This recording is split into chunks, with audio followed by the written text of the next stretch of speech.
The fire burned for hours.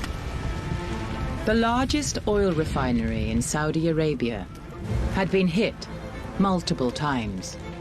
A number of missiles and drones were used in a very sophisticated way to knock out about 5% of the world's oil refining ability. The attack was claimed by Shia-backed Houthi rebels from the neighboring country of Yemen. It appeared to be the latest escalation in the deadly Saudi-Yemeni war, which had been raging since 2015. But all was not as it seemed.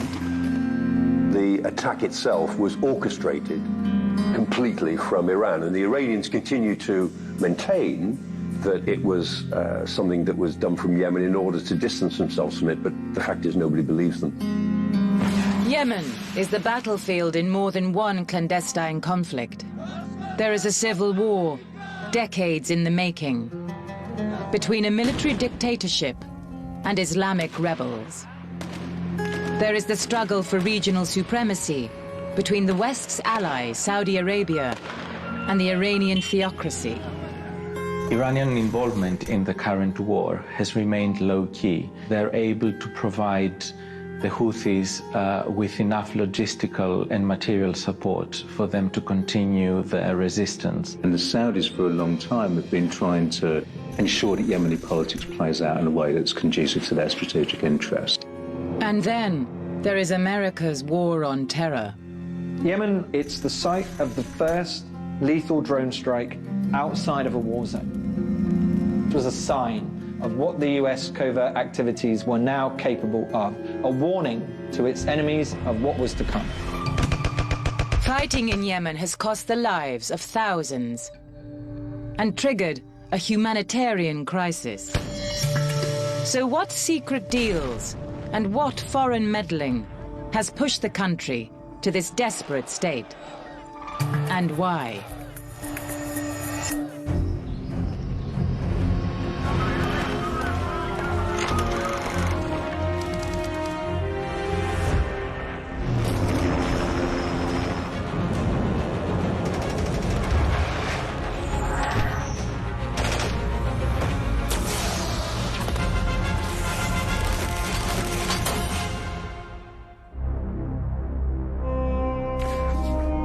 To the Romans, it was Arabia Felix, a fortunate land of lush valleys and rich soil.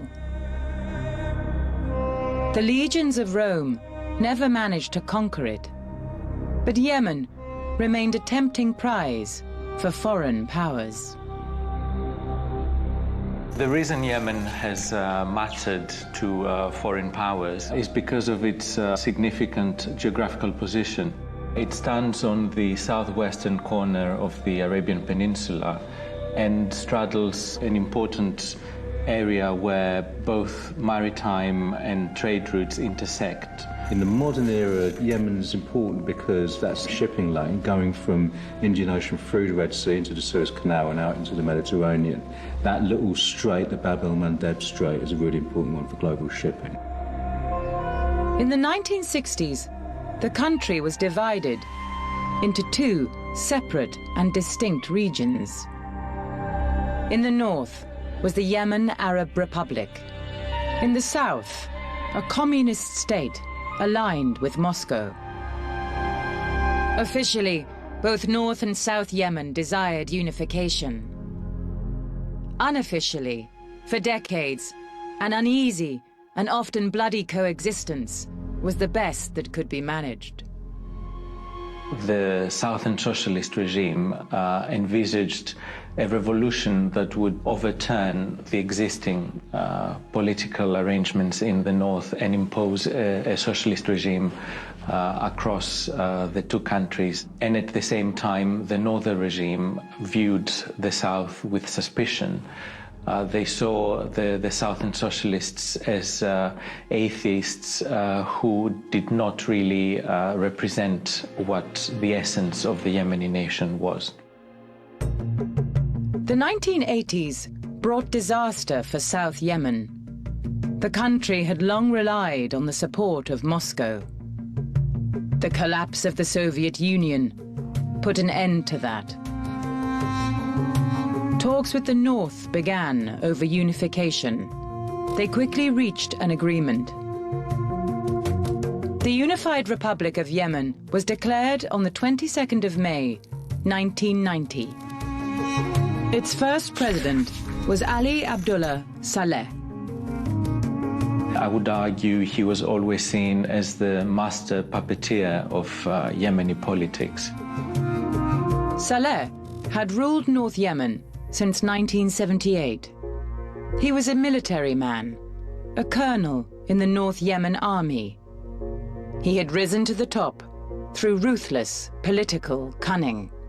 At the time, nobody really expected him to stay in that position for very long. Two of his predecessors were assassinated in quick succession. People did tend to assume that he was a bit of an uncouth and ill-educated military person from an unimportant tribe. Yemen moved from uneasy division to uneasy unification. Dissent and rebellion stirred. And a brief civil war even broke out in 1994. President Saleh's rule was far from secure. He secretly sought support from Al-Qaeda to protect his position. The Yemenis formed the single largest ethnic group under Osama bin Laden's command in Afghanistan. With their return to what had then become United Yemen, the Afghan Arabs were used by Saleh's regime in order to defeat the Southern secessionists in the civil war of '94. 9/11 would change everything. President George Bush warned the world, "You are either with us or with the terrorists." America and her allies went after Al-Qaeda and the states which harbored them. The militants had been useful allies for Saleh. Now they could be useful enemies. Saleh showed himself to be cooperating with the United States in tracing down and arresting the perpetrators. However, when he realized that American interest in the country was dwindling, there was a number of high-profile jailbreaks over 2003 and 2006. 23 of these particularly notorious Al-Qaeda people escaped. And they escaped in a mechanism that led everybody to realize that it had been done thanks to the assistance, if not of Saleh personally, certainly of his senior security people. Saleh soon secured the American backing he wanted. But even with Western support, his regime was under increased pressure. An insurgency in the north was gaining strength. The Houthis were on the march. The movement had first emerged in the late 90s. It was founded to defend the religious traditions of the local sect of Shia Islam. But to President Saleh, they were a dangerous band of rebels, intent on overthrowing his government. In 2004, he moved against them. You started having a series of wars between the Houthis and the Saleh regime. There were 6 of these wars of varying lengths and varying degrees of brutality between 2004 and 2010. President Saleh used the accusation that the Houthis were the long arm of Iranian policy in his state in order to mobilize Western support for his government and for his military, and to continue to receive military support both from the West and from his regional neighbors, particularly Saudi Arabia. By 2010, Saleh had ruled the United Yemen for 3 decades. He and his family had grown rich, but the country was poor and its people unhappy. A similar story could be told across the Arab world. The rule of the strong men seemed unbreakable. But all that was about to change. An explosion of popular anger was coming. We want all the power to the people. We will not stop. People are still in the street because they feel that there is some party are trying to steal the revolution of the people. We need this regime to go out.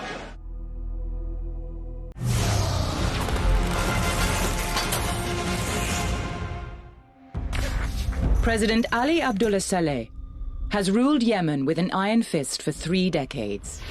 The country is devastated, torn apart by civil war and a sectarian struggle for political, military, and territorial power, causing the worst humanitarian crisis in the world.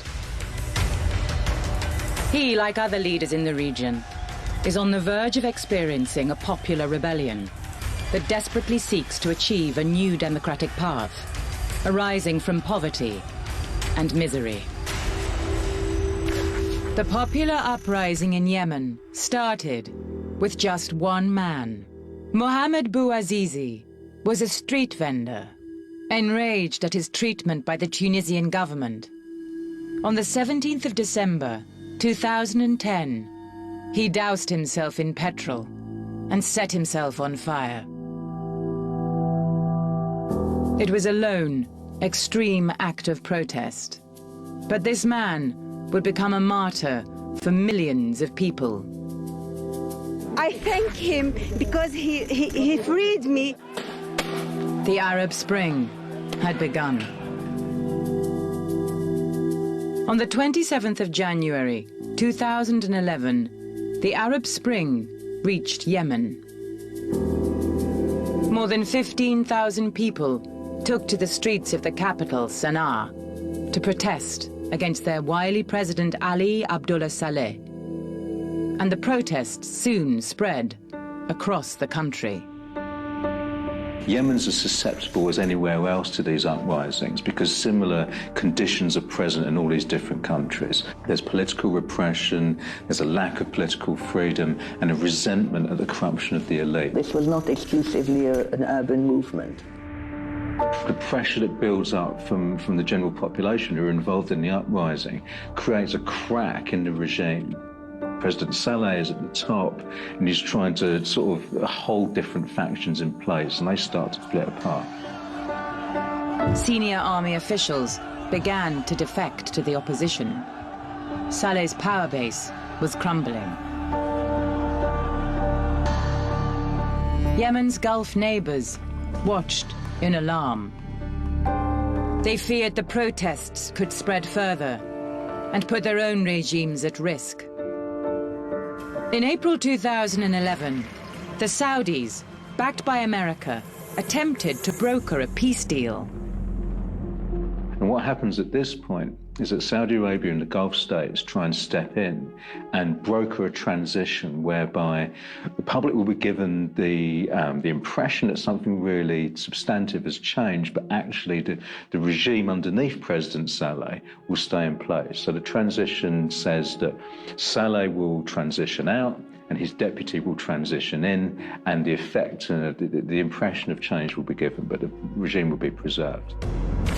We applauded the leadership of the Gulf Cooperation Council in seeking an orderly and peaceful resolution to the crisis, and we call on President Saleh to move immediately on his commitment to transfer power. But for months, Saleh prevaricated. One day, he would agree to the deal. The next, he would change his mind. All the while, Yemen slipped further into chaos.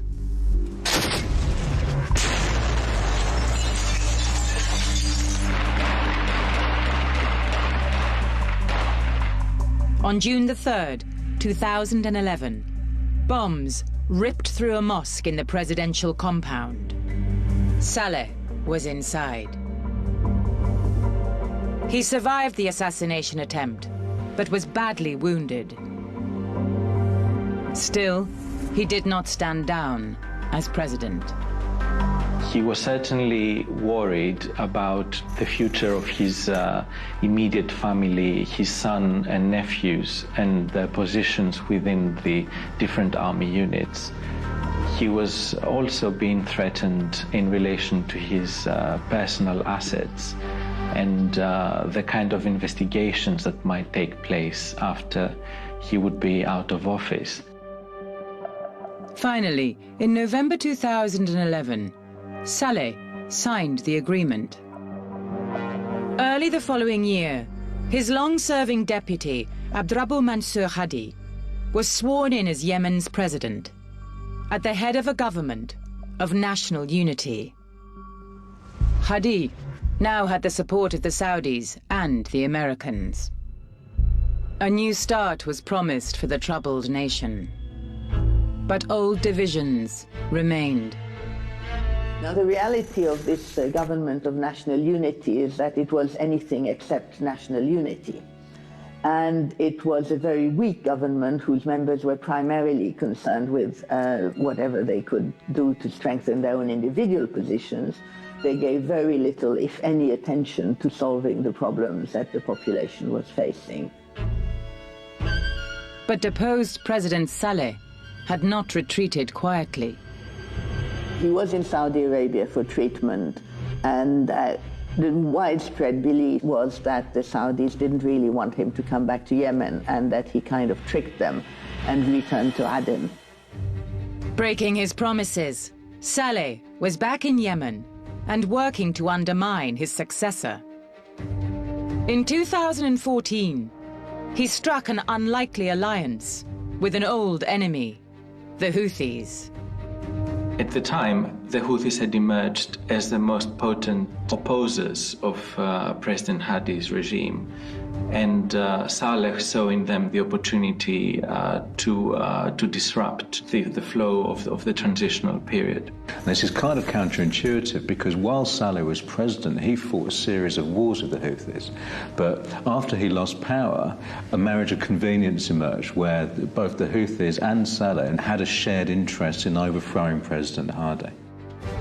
With Iran's backing, the Houthis had grown into the most disciplined military force in the country. They already controlled territory far beyond their traditional strongholds in the north. Now, with Saleh's support, their ambitions grew. In September 2014, the Houthis moved down and captured the capital, and for a while they're running the country in a very uneasy kind of relationship with President Hadi, where President Hadi is nominally still the president, but the Houthis are more or less holding him hostage. Early in 2015, the Houthis seized the presidential palace and dissolved parliament. They declared the government of Yemen was now in their hands. The deposed President Hadi fled south. The Houthis followed. The combined forces of the Houthis and President Saleh were able, in a very short period of time, to reach all the way to the southern port of Aden and lay siege to the city. The port city of Aden had long been a regional hub of trade and transportation. On the 25th of March, the Houthis seized the airport. They encircled the city and pushed on towards the center. But there are other powers at play. The reality is that Iran is providing some technological capacity and improvement to the Houthis so that they can upgrade weaponry they already have. At this point, the Saudis say, okay, that's enough. We need to overturn this, go back to the transition, put Hadi back on the throne, and drive the Houthis back where they came from. For decades, Saudi Arabia and Iran had competed to dominate the region. They were religious and ideological opposites. Saudi Arabia, the Sunni monarchy; Iran, the Shia Revolutionary Republic. The Saudis have a number of concerns in Yemen, and they're not about to accept their main regional rival being able to project power into that strategic backyard, whether it's in terms of Houthi control of the whole country or even in terms of the Houthis controlling the north of the country. The Saudi deputy, Crown Prince Mohammed bin Salman, hastily assembled a military coalition to restore Hadi's government of national unity. While Hadi was being spirited out of the country, a counteroffensive began. The Saudis are leading a really very diverse coalition. The key players in this are Saudi Arabia itself and the United Arab Emirates. Some other Arab nations are kind of nominally involved, with Bahrain, for example, but really it's about the Saudis and the Emiratis. They called it Operation Decisive Storm. Strikes from sea and air pummeled Houthi positions across Yemen. In the capital, Sana'a, missile bases and fuel depots were hit. At Aden, the coalition targeted Houthi troops still advancing on the city. The Houthi rebels fell back. In July 2015, Hadi's forces recaptured Aden and pushed north. The counterattack had been brutally effective. But was it legal?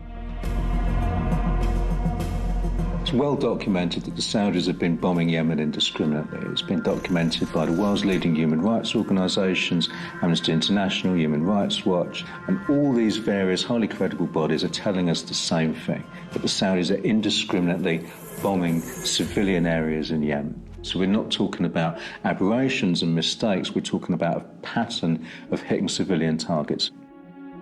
It was not only the targets selected that sparked outrage. It was the weapons used.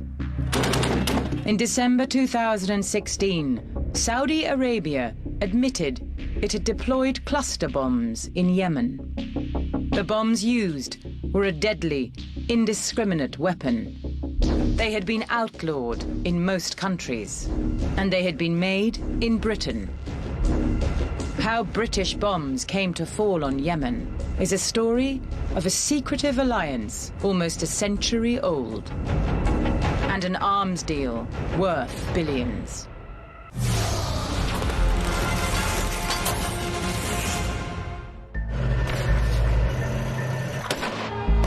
The war in Yemen had descended into a bloody stalemate. The Houthis from the north still held the Yemeni capital, Sana'a. They remained in alliance with their former enemy, the powerful ex-president Ali Abdullah Saleh. But the rebels had been pushed back from the vital southern port of Aden. A coalition led by Saudi Arabia had saved the government forces of President Hadi. The Saudi intervention had turned the tide in the war against Saleh and the Houthis. But it would have been impossible without the support of its oldest allies in the West, the United States of America and Great Britain. Britain has had a very long historical involvement in the affairs of the region. What really makes the British presence in that part of the world, in the Middle East and in the Persian Gulf, strategically important is the emergence of oil in the early part of the 20th century. And around the same time, the Saudi kingdom emerges. And when this new Saudi kingdom emerges in the core of the Arabian Peninsula, the British are pretty keen to ensure that they have good relations with this emerging state. But of course, that then creates immense problems because of Saudi Arabia's behavior in world politics and its attitude towards human rights. Oil has made Saudi Arabia wealthy, but it is an autocratic state where the royal family holds absolute power. Its ultra-conservative version of Islam is strictly enforced. Men and women live segregated lives. Political dissent is suppressed, and almost every year there are more than 100 public executions. None of this has stopped foreign powers selling weapons to Saudi Arabia. In the 1960s, Britain sold the Kingdom fighter aircraft and surface-to-air missiles. In the 1970s, it was maintenance and training contracts worth hundreds of millions. But the biggest deal was yet to come. On the 14th of April, 1985, a meeting took place in the Saudi capital of Riyadh. Present were the British Prime Minister Margaret Thatcher and the ruler of Saudi Arabia, King Fahd. Officially on the agenda were the latest attempts to find peace between Israel and the Palestinians. Declassified documents tell a different story, however. In fact, the meeting in Riyadh was part of an intensive and secretive lobbying operation by the British government. At stake was one of the biggest arms deals in history. Well, I think that the Saudis are one of the most stable and peaceful people in the Middle East. They are a leading nation in trying to preserve peace there. And we have a very close relationship with them, as I've said, over many years. So I think it's absolutely clear that a very important nation of that sort is entitled to modernize its defense capability, and it's entitled to make the rest of the world compete for the opportunity to do that. It was a deal which Britain in the 1980s desperately needed. It had a new jet designed and built in a consortium with Germany and Italy. The Tornado had been under development since the 1960s. It was an advanced, multi-role aircraft, a much-needed upgrade to the aging fleet of the Royal Air Force. But in 1985, Britain was struggling to afford them. Britain considers that the important thing is to have allies and states able to invest in Britain. And amongst the few states in the world that have surplus cash are the Gulf Cooperation Council states, primarily Saudi Arabia. Britain runs a trade surplus with Saudi Arabia. That's really important, given that Britain runs a trade deficit with the rest of the world. And above all, the Saudis buy British arms. The Saudis have become Britain's leading recipient of British arms exports. The secret meeting between Mrs. Thatcher and King Fahd in April 1985 went well. 5 months later, British Aerospace won the contract, which would be worth an estimated £43 billion over 20 years to the UK. The agreement was named Al-Yamamah, Arabic for the dove. The full details of the deal have never been released. But the initial order included at least 72 Tornadoes, 30 training aircraft, and a range of missile, radar, and defense systems. And it isn't just that they buy the material, they then buy a lot of the expertise and the servicing that goes with it and the training that goes with it. At the time was the world's biggest arms deal. And that's a deal for the sale not only of British fighter jets, but also all the supporting infrastructure necessary to operate this fleet of jets. That means providing on an ongoing basis the bombs and missiles, components, spare parts, training, maintenance, everything you need to keep those jets in the sky. It was the biggest export deal Britain had ever done. By the early 2000s, the Al-Yamamah Agreement had earned Britain over £40 billion, with billions more to come. But it had taken more than Margaret Thatcher's prime ministerial charm to seal the deal with Saudi Arabia. There had been rumors of corruption for years. In 1992, the National Audit Office began an investigation into the contract, but its findings were never publicly released. Then, in 2003, the Guardian newspaper printed new allegations. These deals were dogged by allegations of corruption right from the start, and the basic thrust of these allegations was that the arms firms had been lubricating these with bribes to Saudi royals, and that the British government effectively knew about this and gave it a nod and a wink. It suggested the Al Yamamah deal had been secured by corruption on a massive scale. The British Serious Fraud Office began an investigation. The SFO inquiry came at an awkward time for the British government and Prime Minister Tony Blair. Negotiations were underway between Whitehall and Riyadh for another arms deal. Saudi Arabia wanted a replacement for its Tornadoes. Britain could offer its newest jet, the Eurofighter Typhoon. It would be another multi-billion-pound contract. But the Saudis made it clear that if the probe by the British Serious Fraud Office continued, they would take their money elsewhere. This investigation, if it had gone ahead, would have involved the most serious allegations and investigations being made of the Saudi royal family. And my job is to give advice as to whether that is a sensible thing. I don't believe the investigation incidentally would have led anywhere except to the complete wreckage of a vital strategic relationship for our country. The Blair government justified this by saying that the Saudis were threatening to withhold intelligence on terrorism, and this was right in the middle of the war on terror.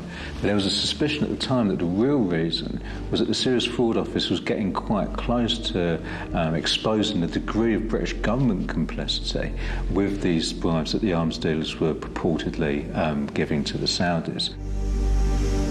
With the SFO investigation halted, it was back to business as usual. In 2007, Saudi Arabia agreed to purchase 72 Eurofighter Typhoons at a cost of more than £4 billion. The first were delivered in 2009. Less than a decade later, those planes were flying missions over Yemen. And once again, the question would be asked, why was Britain selling arms to the repressive Saudi state? These are British-made planes that they're flying. They're dropping British-made bombs. Their pilots are trained by RAF trainers. The planes are maintained by hundreds, if not thousands, of BAE staff. That's a British company. I think it's highly questionable. British government always insists that it's not a party to the Yemen conflict, and this basically isn't true. So Britain isn't a combatant within the Yemen conflict, but it is very much a participant. The British claim that all they have done is try to help the Saudis identify targets more accurately, to help them identify ways of avoiding civilian casualties, and have given them technical support based only in Saudi Arabia so that they can use their weapons as discriminatingly as possible. The problem is that that's not what the Saudis have done with those weapons. Engineers who've been involved in providing that maintenance to British-supplied jets flown by the Saudis during the Yemen war have said that if that support, that British support, was removed from the Saudis, the jets wouldn't be able to fly within a couple of weeks. The British government was caught between diplomatic and financial pressure from Saudi Arabia and public political pressure at home. But as British-built bombs continued to fall, another war was unfolding in Yemen. A war of secret raids and drone strikes. A war on terror.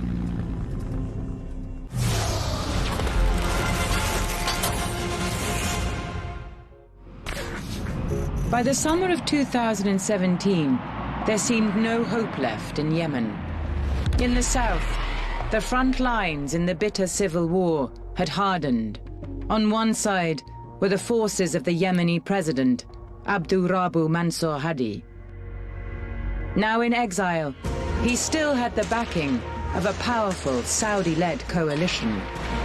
Opposing him were the Iran-backed Houthis and their allies, the militias, still loyal to former President Ali Abdullah Saleh. As the Saudis have led a coalition of forces to try to support the legitimate government of Yemen against the Houthi rebels who are backed by the Iranians, that war in Yemen has become more vicious. No side seemed strong enough to win, or weak enough to lose. And as the war continued, divisions deepened, and alliances fractured. In late 2017, the unlikely partnership between former President Saleh and the Houthis broke down. There was never any love lost between Houthis and Saleh, and from the very beginning the Houthis made it clear that they did not trust him. Saleh called on his supporters to take back the country from the Houthis. The furious Houthis screamed betrayal. Explosions and gunfire were soon heard in the capital as the former allies took up arms against each other. It was the Houthis who gained the upper hand. Saleh tried to escape, but he was ambushed by Houthi forces outside the capital. On 4th of December 2017, the first president of Yemen, the man who for nearly 50 years had dominated Yemeni politics, first unifying the country and then dividing it, was killed on the road to Marib. The long war was testing other alliances as well. The forces of the exiled President Hadi had been bolstered by fighters from a southern separatist group. But in January 2018, that alliance fractured. Fighting broke out, and the separatists seized the port city of Aden. The move split the Saudi-led coalition. The United Arab Emirates backed the separatists, but the Saudis continued their support for President Hadi. The war in Yemen was becoming more complicated, and another threat was growing. The collapse of the Yemeni state had left a power vacuum in parts of the south and east of the country. It was filled by Al-Qaeda militants.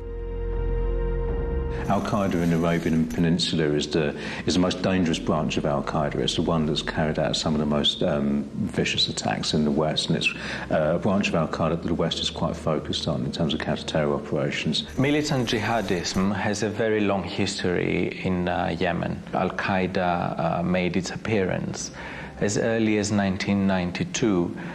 There were a number of attacks against American military personnel, which culminated with the very well-known attack on the USS Cole in Aden Harbor. America was not willing to let Al-Qaeda's attacks go unpunished. The United States pushes the boundaries of what it has done previously, of what any nation has done previously in terms of covert warfare. And it uses a drone to kill a known Al-Qaeda member outside of any declared war zone.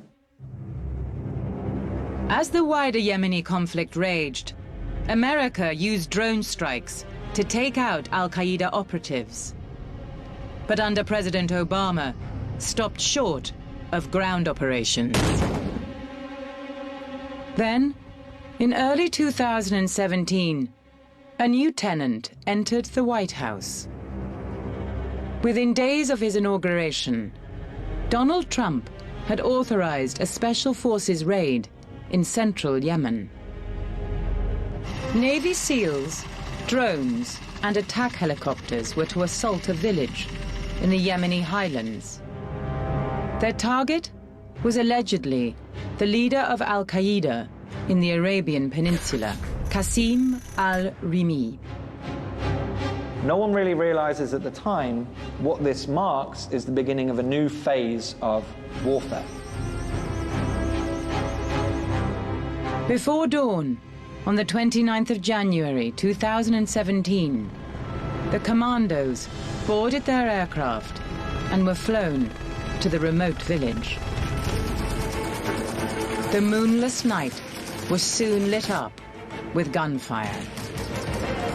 What was meant to be a precision raid turned into a chaotic, hour-long battle. The White House insisted the operation had been a success. 14 militants had been eliminated, it said, and vital intelligence gathered. But they had failed to capture or kill al-Rimi. A Navy SEAL, William Owens, died in the fighting, as did 25 Yemeni civilians, many of them children. Despite this, the Trump administration has not stepped back from using targeted strikes against those it perceives as America's enemies. And in early 2020, they finally get their man. On February the 6th, the White House announces that Qasem al-Rimi was killed in a drone strike at the end of January. But the conflict in Yemen continues, unabated.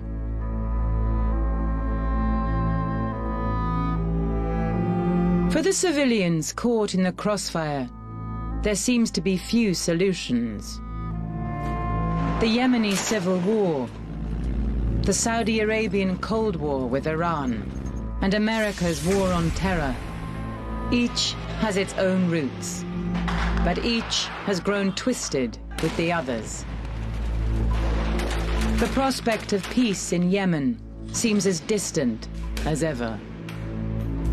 It may be in the interest of the Houthis to continue because it keeps their part of the population cohesive and much more under their own control. At the same time, I think that the end of the international involvement is not the end of the war. It brings back Yemen to what it would have been if there hadn't been international involvement. As Yemen continues to be in the front line of the wider Saudi-Iranian power struggle and a key battleground for America's war on terror, the greatest casualties are an entire generation of the civilian population. Yemen is an import-dependent country, and it's the poorest country in the Middle East, and it's been blockaded by the richest countries in the Middle East with the support of some of the richest countries in the world. And of course, the consequences of carrying out a policy like that are entirely predictable. Thousands of civilians have now been killed in the war.